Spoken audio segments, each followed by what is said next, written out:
स्वागत है दोस्तों आपका GDS to MTS previous year question paper video number 5 में।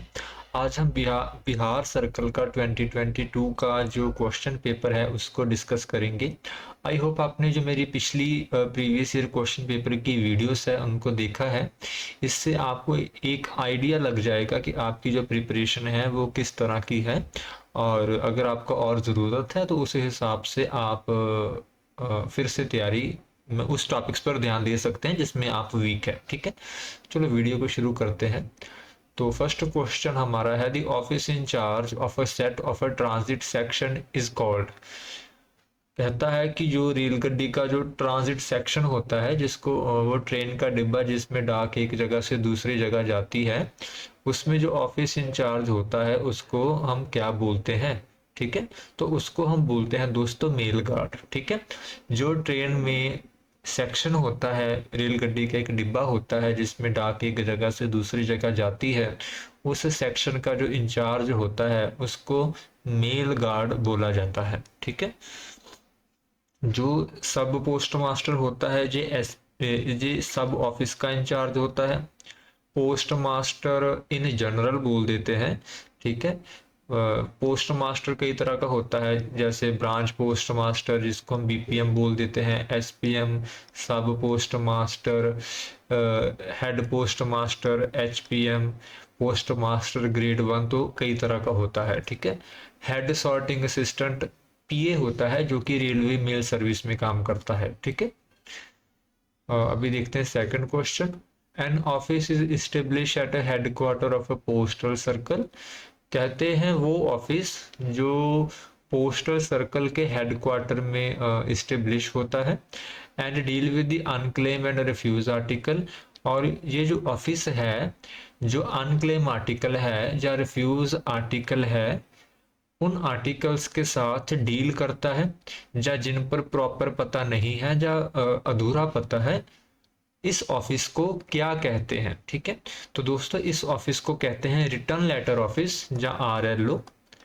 जब कोई लेटर का या किसी सामान का कोई दावेदार नहीं मिलता, या उसका एड्रेस ही नहीं मिलता, उसके बाद उसको वापस किया जाता है अगर सेंडर का एड्रेस है। अगर सेंडर भी नहीं मिलता तो उसको कहाँ पर भेजा जाएगा, तो उसको RLO में भेजा जाता है। ठीक है, हेड पोस्ट ऑफिस आप समझ ही सकते हैं। हेड पोस्ट ऑफिस सबसे बड़ा पोस्ट ऑफिस होता है, इसके नीचे सब ऑफिस होता है, सब ऑफिस के नीचे ब्रांच ऑफिस होता है। ठीक है, नोडल पोस्ट ऑफिस होता है एक मेन पोस्ट ऑफिस बड़े शहरों में, उसको हम नोडल पोस्ट ऑफिस बोल देते हैं। ठीक है, अभी नीचे जाते हैं क्वेश्चन नंबर 3। क्वेश्चन नंबर 3 में हमें जो सही ऑप्शन को चुनना है, मतलब कि इसमें एक ऑप्शन सही होगा और बाकी जो ऑप्शन है वो गलत होंगे। ठीक है, पहले है every post office is a central bag office. तो ये गलत है, क्योंकि सेंट्रल बैग ऑफिस सिर्फ एक ही है, वो है दिल्ली में, डायरेक्टरेट D में। ठीक है, वहां पर अगर किसी सर्कल ने बैग नए खरीदने हैं या उनको डिस्पोज ऑफ करना है, तो उनका डिसीजन सेंट्रल बैग ऑफिस में लिया जाता है जो कि दिल्ली में है, डाक भवन में है। ठीक है, और सेकंड ऑप्शन है every SRO in RMS is identify as a DBO। ठीक है, तो दूसरा ऑप्शन जो है ये सही है। ठीक है, बाकी के पहले डिस्कस कर लेते हैं। जो थर्ड है, the PSD situated at the headquarter of the postal circle is identify as the unit bag office. PSD क्या होता है दोस्तों, ये होता है पोस्टल, इसकी फुल फॉर्म बता देता हूं, स्टोर डिपो। इसका क्या काम होता है कि अलग अलग पोस्ट ऑफिस में जब स्टेशनरी की रिक्वायरमेंट होती है, जो जो ऑफिस वहां पर स्टेशनरी बेचता है उसको हम PSD बोल देते हैं। तो ये यूनिट बैग ऑफिस नहीं होता। ठीक है, यूनिट बैग ऑफिस होते कौन है, ये होते हैं सब ऑफिस और हेड ऑफिस। ठीक है, यहाँ पर बैग रखे जाते हैं डाक को भेजने के लिए या उसको मंगवाने के लिए। ठीक है, और तो सेकंड ऑप्शन सही है, एवरी HRO का मतलब है हेड रिकॉर्ड ऑफिस, SRO सब रिकॉर्ड ऑफिस, या तो HRO या SRO in RMS railway mail service, उसको हम DBO बोलते हैं, डिस्ट्रिक्ट बैग ऑफिस, जो कि UBO के ऊपर काम करता है, DBO। ठीक है। डीबीओ के ऊपर काम करता है सर्कल बैग ऑफिस, और सर्कल बैग ऑफिस के ऊपर काम करता है सेंट्रल बैग ऑफिस, ठीक है, जैसा मैंने ऊपर बताया। आई होप आपको क्वेश्चन नंबर 3 भी समझ लगा होगा। क्वेश्चन नंबर 4 है, journey perform by a set of section travelling on a duty from one end to another end of its beat is called, ठीक है। जब रेलवे का डिब्बा जिसमें डाक है वो अपने एक एंड से दूसरे एंड तक जो वो जर्नी तय करता है उसको क्या बोलते हैं? पहली बात तो रेलवे के डिब्बे को हम सेक्शन बोलते हैं, ठीक है, तो सेक्शन आंसर नहीं होगा क्योंकि ये रेलवे के डिब्बे को बोला जाता है। बीट होता है, ये बीट है जहां से लेकर जहां तक, ये बीट है, ये सेक्शन की बीट है। हम इस सेक्शन को जब ये जहां से जहां जाता है या जहां से जहां आता है इसको हम बोलते हैं trip of a travelling section, ठीक है, trip of a travelling section. So option C is the right answer, ठीक है। अभी question number 5, bag which is used to enclose correspondence of the high officer of government is called. तो पूछा गया है कि वो बैग जो कि गवर्नमेंट ऑफिसर जो टूर पर होते हैं,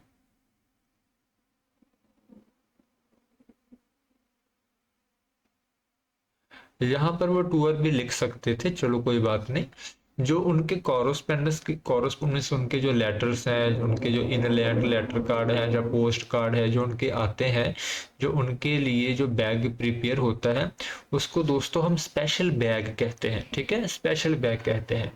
टीबी किसको कहते हैं? एक बड़े बैग को जिसके अंदर छोटे छोटे और बैग होंगे उसको हम बोल देते हैं टीबी, ठीक है। और कैंप बैग, जब कैंप से आर्टिकल आता है तो उसको हम बोलते हैं कैंप बैग, ठीक है। हाँ, question number 5 is done and B is the right option. अभी है question number 6, during transmission of every letter packet और parcel has to be stamp with the date stamp of at least.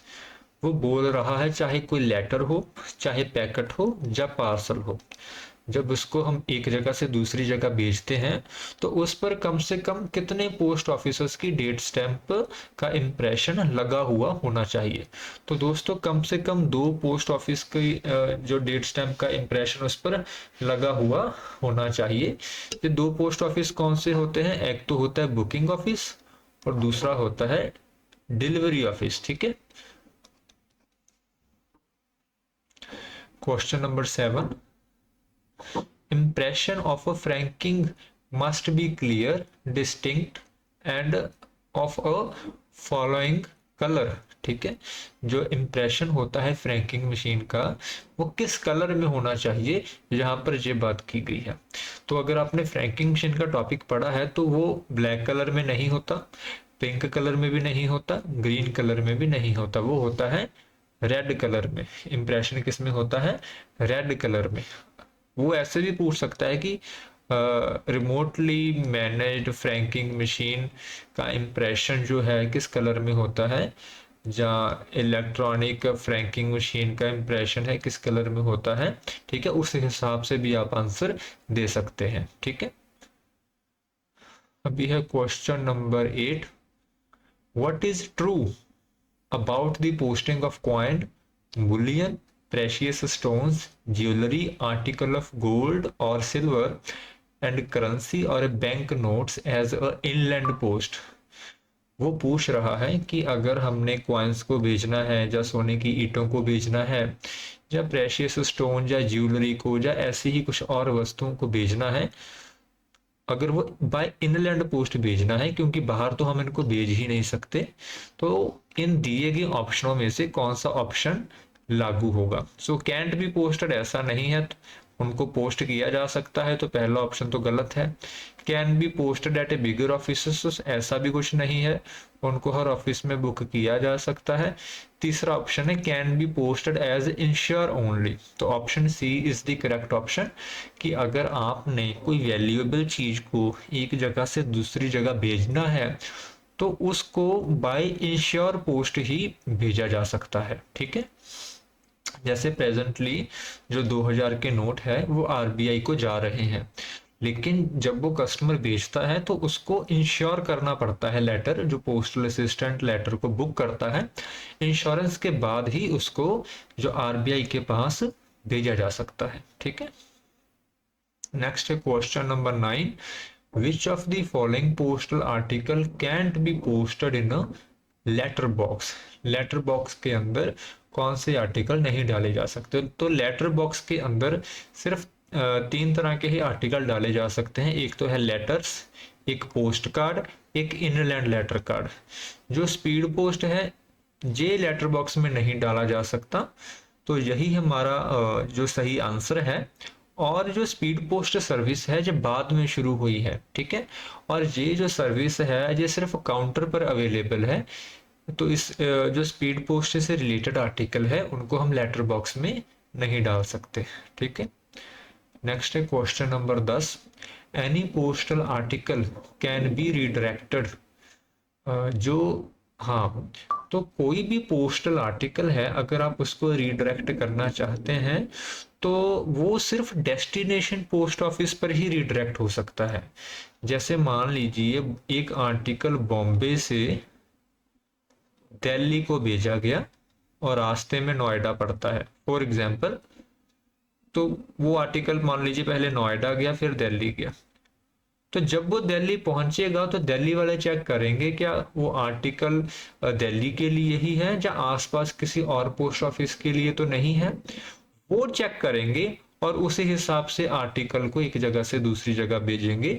उसके address के हिसाब से अगर गलती से वो आर्टिकल वहां पर चला गया है, जो इंटरमीडिएट ऑफिस है जैसे नोएडा है इस केस में, वो नहीं चेक कर सकता उस आर्टिकल को, ना ही जहां से बुक हुआ है वही रीडायरेक्ट कर सकता है।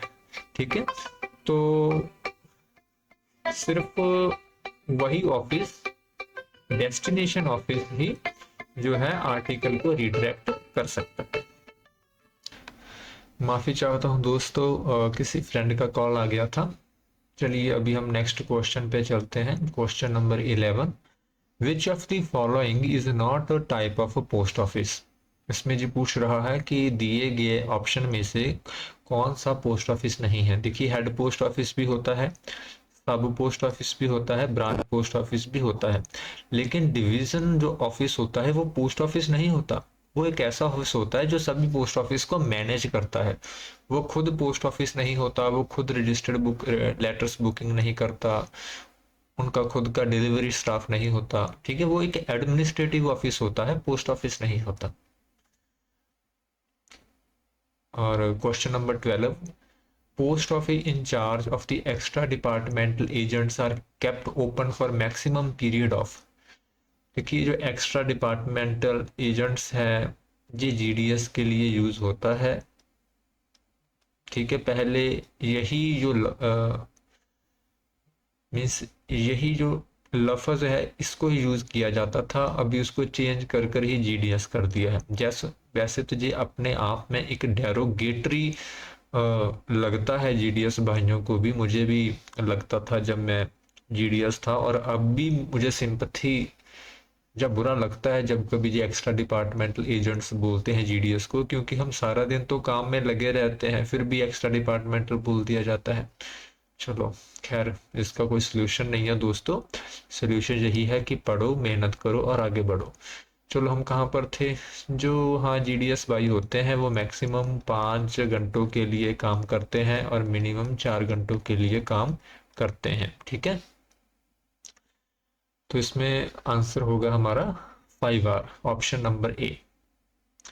Question number 13, which type of a stamp cantt be used for payment of postage stamp. ठीक है, तो इनमें से देखिए ये 4 तरह की स्टैम्प है, इसमें से कौन सी स्टैम्प है जो पोस्ट ऑफिस में पैसों के बदले में यूज नहीं की जा सकती। डेफिनेटिव स्टैम्प जो नॉर्मल स्टैम्प हम यूज करते हैं इसको इस्तेमाल किया जा सकता है।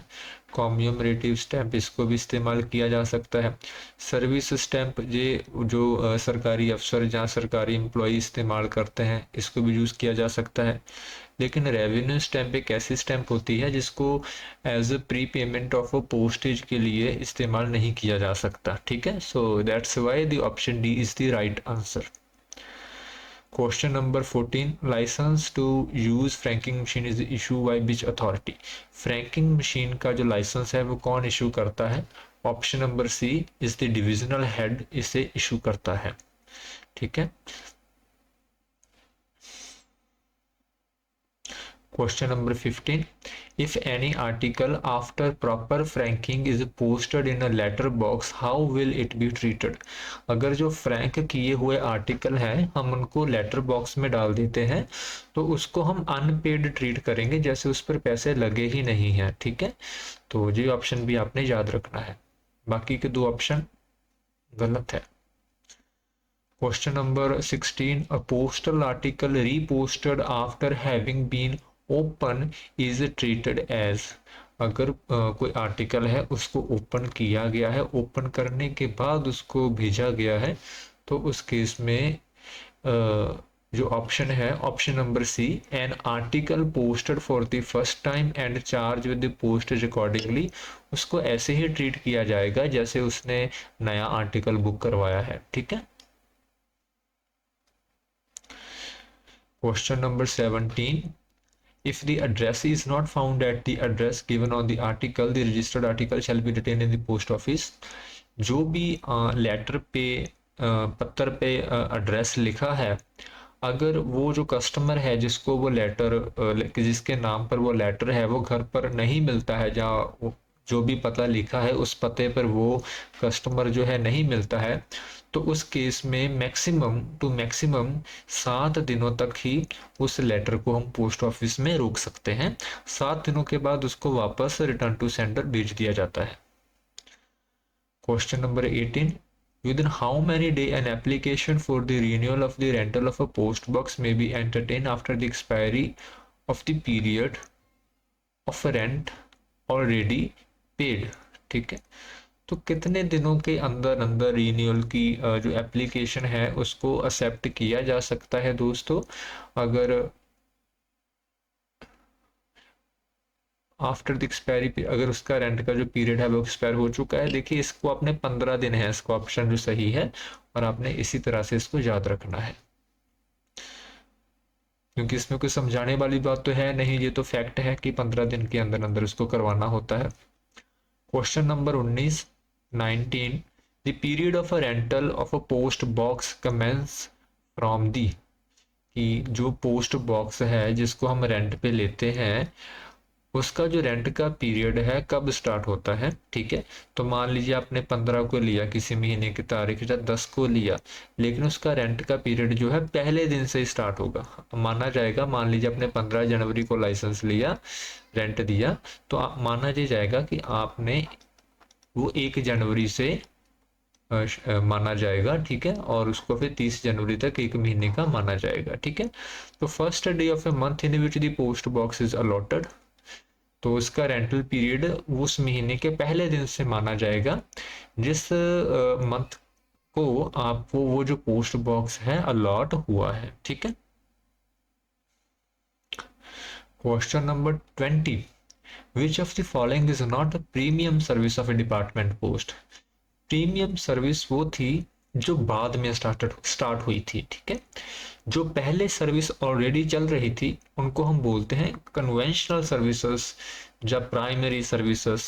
जैसे जो रजिस्टर्ड पोस्ट है जो सबसे पुराना है, ठीक है, तो ये प्रीमियम सर्विस नहीं है। प्रीमियम सर्विस बाद में स्टार्ट हुई, जैसे स्पीड पोस्ट 1986 में स्टार्ट हुआ, और ये दोनों पोस्ट तो आज से कुछ 20 का साल 15-20 साल पुरानी है। अब एग्जैक्ट साल तो नहीं मुझे याद है जब ये स्टार्ट हुई थी, लेकिन इतने की ही पुरानी है। Question number 21. The weight limit of a pattern and sample packet. Pattern and sample packet का वेट लिमिट क्या है? तो वो है 2 kg is the maximum weight limit, ठीक है। तो question number 22, which of the following charge is exempted to the blind literature packet. अगर कोई ब्लाइंड लिटरेचर पैकेट भेज रहा है, ब्लाइंड लिटरेचर पैकेट वो होता है अगर कोई ऐसा पर्सन जिनको दिखाई नहीं देता वो भेज रहा है, जिनको भेज रहा है उनको भी दिखाई नहीं देता, तो उनके लिए जो बुक्स भेजी जाती है जो कि उसी लैंग्वेज में है जो सिर्फ उन स्पेशली एबल पर्सन के लिए होती है जिनको दिखाई नहीं देता, उसे ऐसे टच करके वो बुक्स को समझते हैं, उसमें डॉट डॉट होते हैं, उसको हम बोलते हैं ब्लाइंड लिटरेचर पैकेट। ठीक है, गवर्नमेंट जहाँ हम बोल सकते हैं डिपार्टमेंट ऑफ पोस्ट इसको एक जगह से दूसरी जगह भेजने का कोई पैसा नहीं लेती, चाहे वो रजिस्ट्रेशन चार्ज हो वो भी हम नहीं लेते, एक्नॉलेजमेंट की फीस भी नहीं लेते, अगर रसीद की अटेस्टेड कॉपी लेनी है वो भी हम नहीं लेते। ठीक है, इस केस में डी ऑप्शन सही है। लेकिन इसमें हम अगर कस्टमर चाहता है कि बाय एयर उनका जो वो पैकेट है वो भेजा जाए, उस केस में एयर सरचार्ज के पैसे लगेंगे, बाकी किसी भी चीज के पैसे नहीं लगेंगे दोस्तों। Question number 23, parcel can be sent unregistered up to. अगर कोई कस्टमर अनरजिस्टर्ड पार्सल भेजना चाहता है वो 4 kg तक ही भेज सकता है। ठीक है, उससे ज्यादा अगर वो भेजना चाहता है तो उसको रजिस्टर्ड करवाना पड़ेगा। ठीक है, question number 24, registered newspaper is publish at an interval of not more than 31 day। so question answer D is the right option कि 31 दिन के अंदर अंदर उनको कम से कम वो रजिस्टर्ड न्यूज़पेपर पब्लिश होना चाहिए। Department of post is under the administrative control of ministry of communication के नीचे दोस्तों हमारा डिपार्टमेंट ऑफ कंट्रोल पोस्ट आता है। ठीक है, इसके रिलेटेड थोड़ी और इन्फॉर्मेशन दे देता हूँ। जैसे UIDAI जो आधार का है वो इसके अंदर आता है ministry of electronic and information technology. NITI Aayog सीधा प्राइम मिनिस्टर के नीचे आता है। मिनिस्ट्री ऑफ ट्रांसपोर्टेशन तो अलग मिनिस्ट्री है जो रोड्स हाईवे या टोल्स पे अपना कंट्रोल रखती है, जो उनको मैनेज करती है। Question number 26, the weight of a registered parcel shouldn't exceed if the posted at or addressed to a branch office। अगर कोई कस्टमर ब्रांच ऑफिस में रजिस्टर्ड पार्सल करवाना चाहता है तो 10 किलोग्राम से वो ज्यादा उसको बुक नहीं करवा सकता। ठीक है, so option A is the right answer. अगर वो किसी SO को या HO को भेज रहा है उसके लिए जो लिमिट है वो 20 kg है। ठीक है, अगर स्पीड भेजना चाहता है तो उसके लिए लिमिट 35 kg है, 15 kg किसी के लिए भी लिमिट नहीं है। With respect to the national bill mail service minimum number of article to be submitted at the time would be 10,000। ठीक है, तो अगर नेशनल बिल मेल सर्विस ये होता क्या है मैं आपको बताता हूँ। जैसे BSNL जो टेलीकॉम कंपनी है वो पहले बिल कस्टमर को भेजती थी, और केबल के बिल भी हो सकते हैं, ऐसे कोई भी ऑर्गेनाइजेशन अगर अपने बिल जो कस्टमर को भिजवाना चाहती है, ठीक है, तो उसके लिए जो सर्विस होती है उसको बिल मेल सर्विस बोला जाता है। अगर वो बड़े पैमाने पर है तो उसको हम नेशनल बिल मेल सर्विस बोल देते हैं। तो कम से कम 10,000 जो बिल है वो तो आने ही चाहिए, तभी वो नेशनल बिल मेल सर्विस के लिए वो ऑर्गेनाइजेशन एलिजिबल होगी। ठीक है, अभी 28 question number, which item cantt be sent through book packet. इनमें से दिए गए चीजों में से कौन सी चीज बुक पैकेट के थ्रू नहीं भेजी जा सकती। ठीक है, तो पहला है बुक्स एंड कॉम्प्लीमेंट्री कार्ड, इनको तो भेजा जा सकता है। बुक पैकेट का नाम ही देखिए बुक लिखा है तो इनको तो भेजा जा सकता है। Public and notice and circular, इनको भी भेजा जा सकता है। रिटर्न कम्युनिकेशन, इसको नहीं भेजा जा सकता। तो पूछा है कौन सी चीज नहीं भेजी जा सकती, तो रिटर्न कम्युनिकेशन। तो रिटर्न कम्युनिकेशन किस में जाता है, वो दोस्तों लेटर में जाता है। ठीक है, वो बुक पैकेट में नहीं जाएगा। अगर कोई किसी को पर्सनल कम्युनिकेशन भेजना चाहता है तो उसकी सिर्फ लेटर बुकिंग होगी, लेटर के अलावा वो स्पीड पोस्ट भी करा सकता है, इसमें भी वो बुकिंग हो जाएगी। क्वेश्चन नंबर 29 दोस्तों, a branch of RMS where closed bag are received and dispatch sorting of letters is not done in this unit. RMS की ब्रांच जहां पर सिर्फ क्लोज बैग के साथ डील किया जाता है, बैग्स को ओपन नहीं किया जाता, ना ही उसमें से लेटर निकाले जाते हैं, ना ही उनकी सॉर्टिंग होती है, उस ऑफिस को क्या बोला जाता है? तो इसको बोला जाता है ट्रांजिट मेल ऑफिस। ट्रांजिट का मतलब ही ऐसा होता है कि जिसमें हम कोई ओपन या सॉर्टिंग का काम नहीं करना है, हमने क्या करना है, सिर्फ जो बैग हमारे पास आए हैं उनको एरिया वाइज डिवाइड कर कर आगे भेज देना है। ठीक है, last question, question number 30, what is the work of office of exchange? जो ऑफिस ऑफ एक्सचेंज है उसका क्या काम होता है? Exchange mail with officers in a foreign country. तो option A is the right answer. Office of exchange का काम होता है कि फॉरेन कंट्रीज के साथ जो हमारी मेल है उसको एक्सचेंज जो ऑफिस करता है, उसी ऑफिस को हम ऑफिस ऑफ एक्सचेंज बोलते हैं। ठीक है, तो ये थे दोस्तों 30 क्वेश्चन, और अभी हमने बिहार सर्कल 2022 का क्वेश्चन पेपर देखा है। आई होप आपको ये अच्छा लगा होगा, आपको समझ आया होगा अच्छी तरह से। अगर आपकी तरफ से कुछ सजेशन है या डाउट है, आप मुझे पूछ सकते हैं, और इसी तरह की और इन्फॉर्मेटिव वीडियो के लिए आप हमारे चैनल को सब्सक्राइब कर सकते हैं दोस्तों। अभी के लिए इतना ही, मिलते हैं अगली वीडियो में। जय हिंद, जय भारत, जय जवान, जय किसान।